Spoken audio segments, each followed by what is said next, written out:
Marco Polo, the legendary explorer, stands at the dawn of his journey. In the beautiful city of Venice, a place of beautiful city's grand palaces, lived a family known as the Polos. They were not kings or knights, but they were very important. They were merchants. This meant they bought and sold goods from faraway lands. Their lives were filled with trade wealth and the gleam of lustrous silks. The Polos were very good at their jobs. They were wealthy and respected. They knew that beyond the horizon, beyond the familiar waters of the Mediterranean Sea, lay a world of incredible wonders and even greater riches. This spirit of curiosity and commerce ran deep in their veins, a family trait passed down from one generation to the next. The head of the family business were two brothers, Niccolo, Maffeo Polo. The decision for the Polos to return to the East was driven by powerful motivations, a mix of business faith, a personal invitation from an emperor. First and foremost, they were merchants. Their primary goal was to find new trade opportunities and secure their fortunes. The Mongol Empire, which stretched across all of Asia, was a land of immense wealth. It was the source of spices like pepper and cloves, luxurious silks that were worth their weight in gold. Niccolo and Maffeo knew that establishing a strong trade relationship with the Mongol court could make their family the wealthiest in all of Venice. They dreamed of creating a direct line of commerce, cutting out the many middlemen who made Eastern goods so expensive in Europe. Beyond the lure of profit, there was also a matter of faith. Kublai Khan had shown a keen interest in Christianity. He gave them a golden tablet, a passport that guaranteed them safe passage, and sent them back to Europe with a very specific request. In the year 1271, the great adventure began. Marco, now a young man of 17, stood with his father, Niccolo, and his uncle Maffeo at the docks of Venice. They were finally setting off on their second and much longer journey. This epic trip would not see them return to their home for 24 long years. Imagine leaving home and not returning until 24 long years later. For nearly a quarter of a century, their world would be the road, the sea, and the vast, mysterious lands of the East. Their family and friends in Venice would grow old, and the city itself would change. From there, they traveled overland, their path tracing the ancient network of trails known as the Silk Road. This was not a single paved highway, but a series of interconnected routes that had been used for centuries by traders, soldiers, and pilgrims. It was a dangerous and difficult path. Their nights were spent under a blanket of brilliant stars far from any city or town. After crossing the deserts of Persia, the Polos faced their most daunting physical challenge yet, the Pamir Mountains. This formidable mountain range is known as the roof of the world for good reason. Its peaks soar high into the sky, covered in snow and ice all year round. The air there is thin, making it difficult to breathe, and the temperatures are brutally cold. For weeks, the Polos and their caravans struggled through high passes and narrow, treacherous valleys. They had to wear thick layers of fur and cloth to protect themselves from the biting wind. Surviving this high-altitude crossing required immense strength and careful planning. They lost animals to the cold and exhaustion, and the men suffered from altitude sickness. In his book, Marco described the unique long-horned sheep that lived in these mountains, a species later named the Marco Polo sheep in his honor. This detail shows how carefully he was observing the natural world around him, even in the midst of such a grueling ordeal. Once they descended from the Pamir Mountains, they entered the vast and intimidating Taklamakan Desert. Its name in the local language means "you go in, but you don't come out." It was a sea of shifting sand dunes that stretched as far as the eye could see. The Polos had to plan their route carefully, traveling from one oasis to the next. These oases were life-saving islands of water and vegetation in a desolate ocean of sand. Marco wrote about hearing strange voices and the sounds of phantom drums in the desert, which he believed were evil spirits trying to lead travelers astray. Finally, after this long and perilous trek across mountains and deserts, the Polos reached the western edge of the Mongol Empire in China. They had been traveling for over 3 years. After more than 3 years of travel, the Polos finally arrived at the summer palace of Kublai Khan. This magnificent place was called Xanadu. It was honestly a city of wonders, palaces made of marble, palaces made of gold surrounded by beautiful parks and fountains, forests filled with exotic animals. For Marco, who had grown up in Venice, it was a sight beyond his wildest imagination. European cities were small and crowded in comparison. The Polos were brought before the great Khan himself, a powerful and intelligent ruler who was now an old man. Kublai Khan remembered Niccolo and Maffeo from their first visit years ago. He greeted them warmly and was delighted to see they had returned as he had asked. His eyes then fell upon the young man standing with them, Marco. The Khan was immediately impressed by Marco. He could see the intelligence and curiosity in the young Venetian's eyes. He asked Marco many questions about his journey and about the lands of Europe.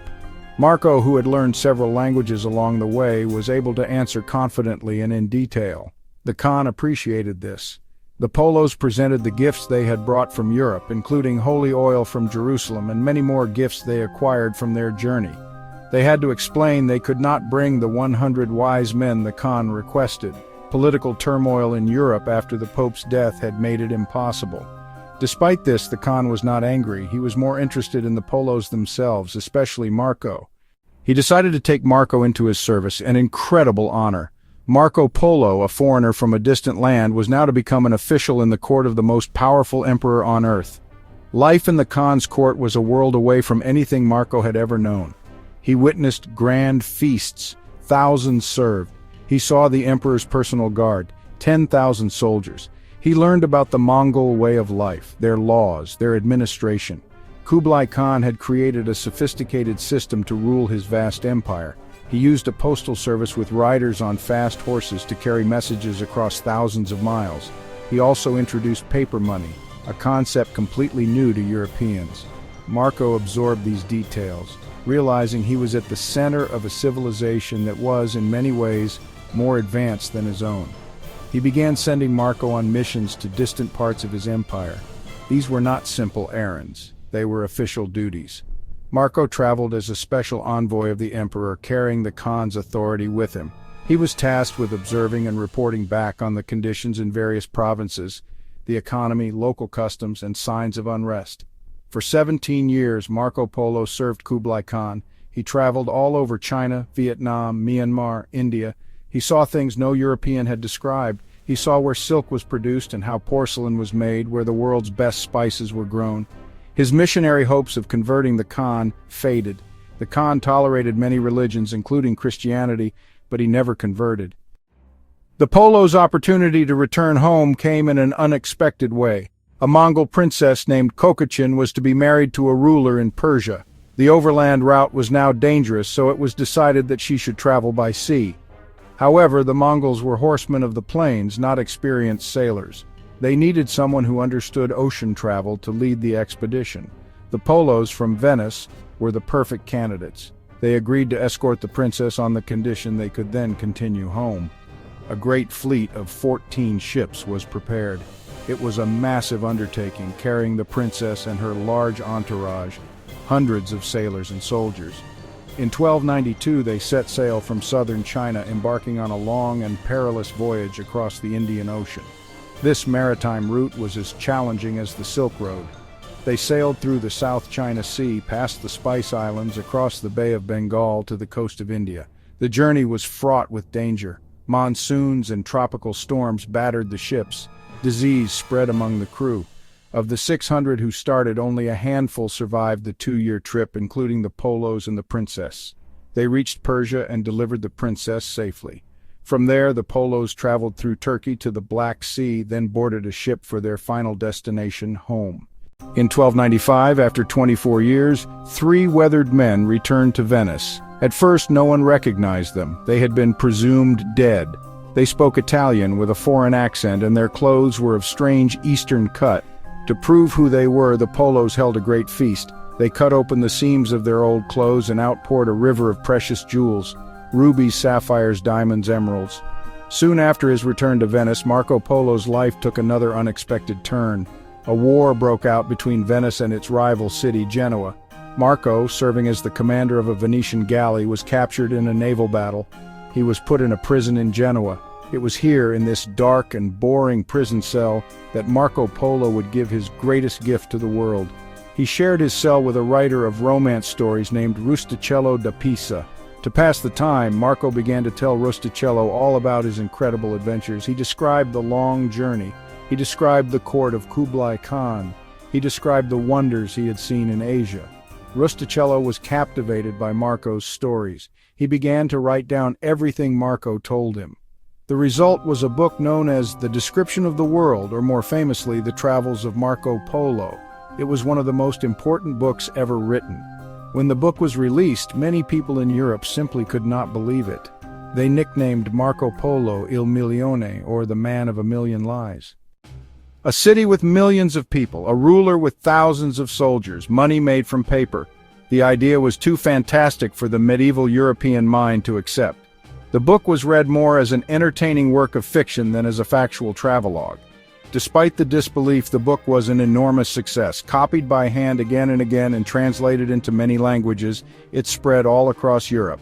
For the first time, Europeans had a detailed first-hand account of the mysterious lands of the Far East. It described the locations of valuable spices, silks, and other goods. It was a treasure map for merchants. 2 centuries after Marco Polo's death, Christopher Columbus owned a well-read copy of the Travels of Marco Polo. His copy was filled with handwritten notes in the margins. Columbus was obsessed with Marco's descriptions of Cipangu, which is Japan, Cathay, which is China, and the immense riches they held. Marco's book was one of the key inspirations for Columbus's daring plan to sail west across the Atlantic Ocean. He believed it would be a faster all-water route to the spices and gold that Marco Polo had described, a way to bypass the long and dangerous Silk Road. In a very real way, Marco Polo's journey east inspired Columbus's journey west. The influence of the travels of Marco Polo was profound.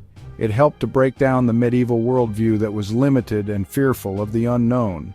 Marco's book showed that travel to distant lands was possible. Engaging with different cultures could be incredibly rewarding. It shifted Europe's focus eastward and fueled a growing desire for direct access to the riches of Asia.